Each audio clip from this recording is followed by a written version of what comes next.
নমস্কার। গল্প বৈঠকির গল্পের আসরে নিয়মিত শুনবেন বাংলা সাহিত্য ও বিশ্ব সাহিত্যের নানা স্বাদের জানা অজানা গল্পের অডিও ভার্সন। বাংলা গল্প শুনুন, ভালো লাগলে গল্প বৈঠকিকে শেয়ার করুন, লাইক করুন এবং কমেন্টস করে আমাদের পাশে থাকুন।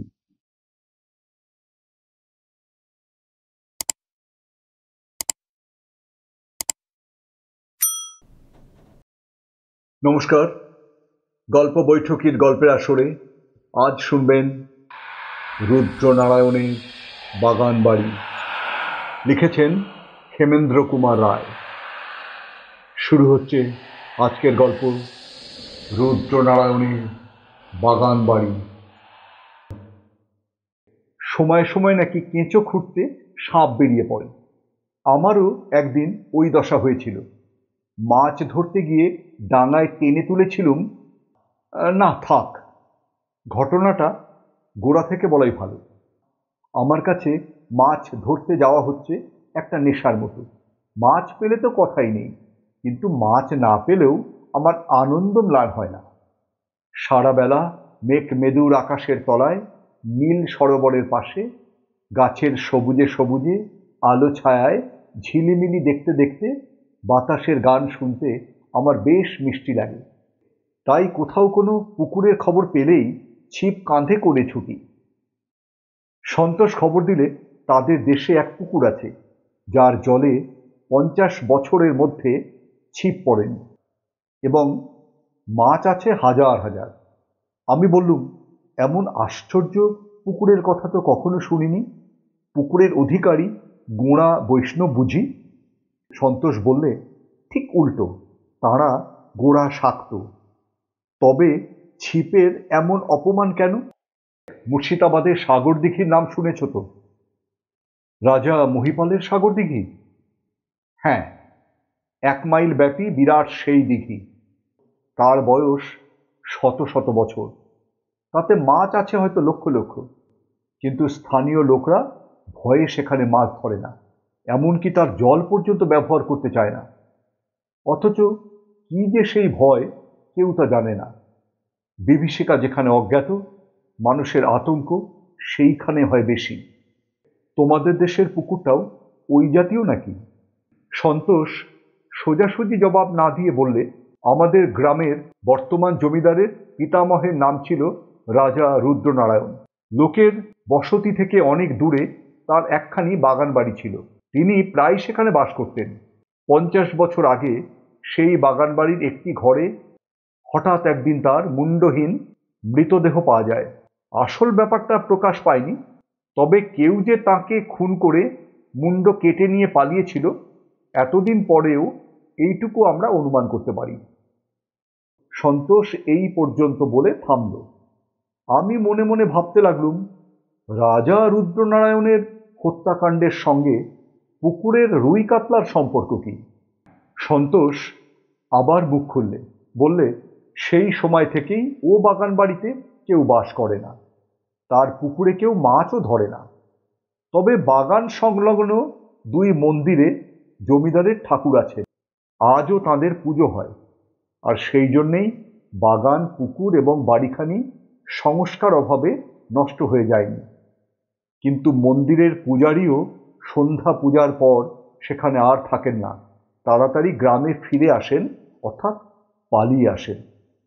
আমি জিজ্ঞাসা করলুম, ওখানে অপদেবতার ভয়টয় আছে নাকি? তাও ঠিক জানি না। এ বিষয় নিয়ে আলোচনা করতে জমিদারের নিষেধ আছে। গ্রামের লোক নানা রকম কানাঘুষো করে বটে, আমি ওসবে কান পাতি না, বিশ্বাসও করি না। তবে শুনেছি সেখানে এমন কোনো মূর্তিমান আতঙ্ক আছে যার নাম মুখে উচ্চারণ করা উচিত নয়। যত সব বাজে কথা। আর এই সব কথা নিয়েই পল্লী গ্রামের আড্ডাগুলি ভর সন্ধ্যাবেলায় রীতিমতো জমে ওঠে। ভূত পেতনি, দৈত্য দানব, রূপকথার নায়ক নায়িকা। ভূত পেতনি বেঁচে ছিল মান্ধাতার যুগে। একেলে মানুষ মরবার পর আর বাঁচবার সুযোগ পায় না। আমারও ওই মত। মরবার পর যে দেহ লুপ্ত হয়ে যায়, আত্মা যদি আবার সেই দেহ ধারণ করতে পারত, তাহলে এই প্রাচীনা পৃথিবীতে ভূত পেতনির দল এত ভারী হয়ে উঠত যে মানুষদের আর মাটিতে পা ফেলবার ঠাঁই থাকতো না। আমি জিজ্ঞাসা করলুম, রুদ্রনারায়ণের বাগান বাড়িতে মাছ ধরাও নিষেধ নাকি? না, এখন যিনি জমিদার তিনি আমার বন্ধু, তার কাছ থেকে অনায়াসেই অনুমতি আনতে পারি। ইচ্ছে থাকলে গ্রামের আরো অনেকেও মাছ ধরার অনুমতি পেতে পারত, কিন্তু কারোর সে ইচ্ছা নেই। সকলের বিশ্বাস ও বাগানের পুকুরে মাছ ধরতে যাওয়া নিরাপদ নয়। আমি উৎসাহী হয়ে বললুম, সন্তোষ, তুমি তোমার জমিদার বন্ধুর কাছ থেকে ছাড়পত্র জোগাড় করো। আমি খালি ওখানে মাছই ধরব না, দিন তিনেক ওই বাগান বাড়িতে নির্জন বাসও করে আসব। নির্জন বাস কেন? প্রথমত, আমি তোমাদের গ্রামের কুসংস্কার ভেঙে দিতে চাই।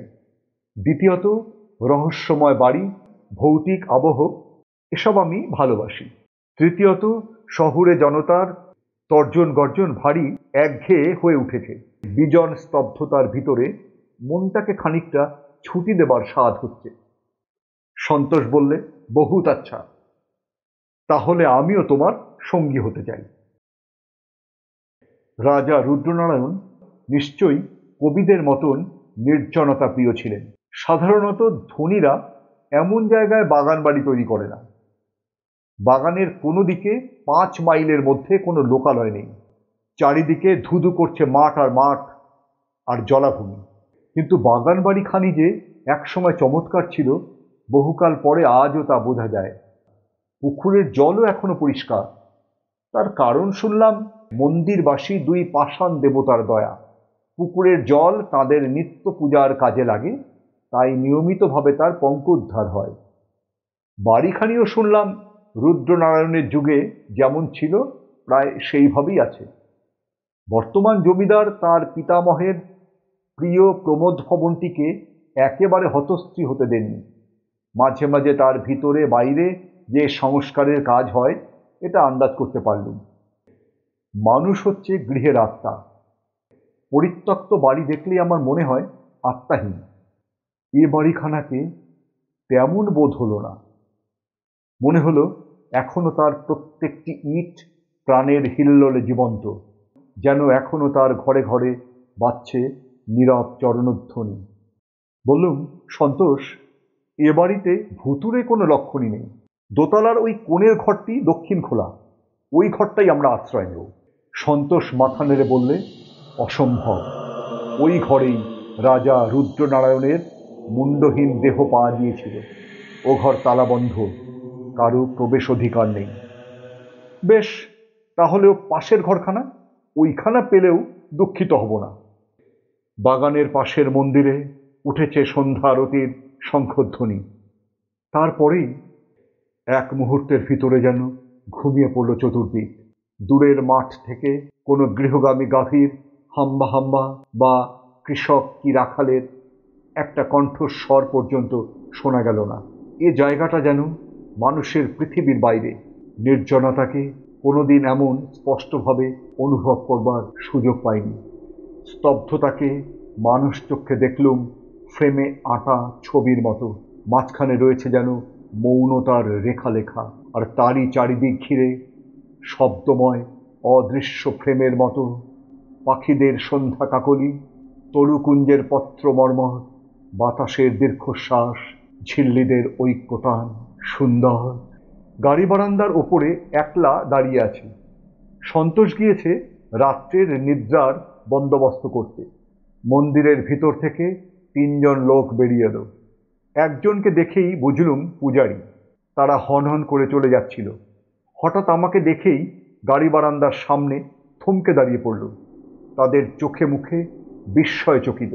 তাদের মনের ভাব বুঝে মৃদু হেসে বললুম, মশাইরা, অবাক হয়ে কি দেখছেন? পূজারী বললে, আপনি কে? জমিদার বাবুর অতিথি। পূজারী 2 চক্ষু বিস্ফারিত করে ত্রস্ত স্বরে বললেন, অতিথি এই বাড়িতে? সেই রকমই তো মনে হচ্ছে। পূজারী আর কিছু বললে না। তারা 3 জনেই একবার পরস্পরের সঙ্গে অর্থপূর্ণ দৃষ্টি বিনিময় করে দ্রুতপদে বাগানের সীমানা পেরিয়ে অদৃশ্য হয়ে গেল। লোকগুলোর সন্দেহজনক কথা ও ভাবভঙ্গি নিয়ে হয়তো মনে মনে খানিকক্ষণ নাড়াচাড়া করতুম, কিন্তু সে সময় আর পেলুম না। কারণ সুদূরের একটা তালবনের মাথার উপরে আকাশ তখন পরিয়ে দিচ্ছিল চাঁদের মণিমুকুট। সে গৌরবময় দৃশ্য আমাকে একেবারে অভিভূত করে দিলে। গ্রামের কোনো চাকর বা পাচক আমাদের সঙ্গে এখানে রাত্রিবাস করতে রাজি হননি। কাজেই সন্তোষী করলে নিজের হাতে রান্নার আয়োজন। এদিকে আমার বিদ্যা প্রথম ভাগ পর্যন্ত পৌঁছায় না। আমি চেষ্টা করলে কেবল একটি জিনিস ভালো রাঁধতে পারি, ভাত। তবে হাঁড়ি নামিয়ে ফ্যান গালতে পারি না। আমরা যে ঘরে আশ্রয় নিয়েছিলুম সেখানে ছিল একখানা সেকেলে পালঙ্ক, দুখানা কাঠের কেদারা, দুখানা টুল, দেওয়ালে টাঙানো দুখানা মস্ত মস্ত আরশি, একখানা দেরাজওয়ালা আলনা ও কারুকার্য করা প্রকাণ্ড আলমারি। প্রত্যেকটিই ময়লা ও জীর্ণ। দেওয়ালে খান কয়েক পৌরাণিক ছবি ঝোলানো রয়েছে, সবগুলোই সেকালের বিখ্যাত চোরবাগান আর্ট স্টুডিওর লিথোগ্রাফ। চেয়ারের উপর বসে বসে সন্তোষের সঙ্গে আগামী কল্লোর মৎস্য শিকার নিয়ে কথাবার্তা হচ্ছিল। জলে মাছেদের অবিরাম লাফালাফি দেখেই বুঝেছি এ পুষ্করিণী হচ্ছে ছিপধারীদের স্বপ্ন স্বর্গ। বড়শির সঙ্গে সাংঘাতিক পরিচয় হয়েছে। এখানে এমন ঘাঘি মাছের অভাব। ফেলো টোপ, তোলো মাছ।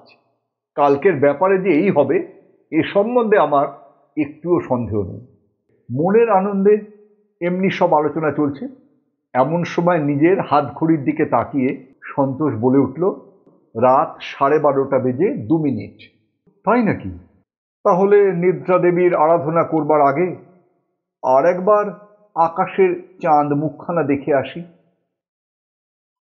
উঠবার উপক্রম করছি, হঠাৎ পাশের ঘরে একটা অভাবিত শব্দ। মেঝের উপর দিয়ে হড়হড় করে কে যেন একখানা ভারী চেয়ার টেনে ও ঘরের এদিক থেকে ওদিক পর্যন্ত নিয়ে গেল। ও ঘর মানে রাজা রুদ্রনারায়ণের তালাবন্ধ ঘর, যার মধ্যে কারো ঢুকবার হুকুম নেই। সন্তোষ এক লাফে দাঁড়িয়ে উঠল। আমি বললুম, তুমি বললে এ বাড়িতে আর কেউ থাকে না, তবে ও ঘরে অমন সশব্দে চেয়ার টানল কে? হতভম্ব সন্তোষ কোনো জবাব দেবার আগেই বাইরে কোথাও দড়াম করে একটা দরজা খোলার আওয়াজ হলো।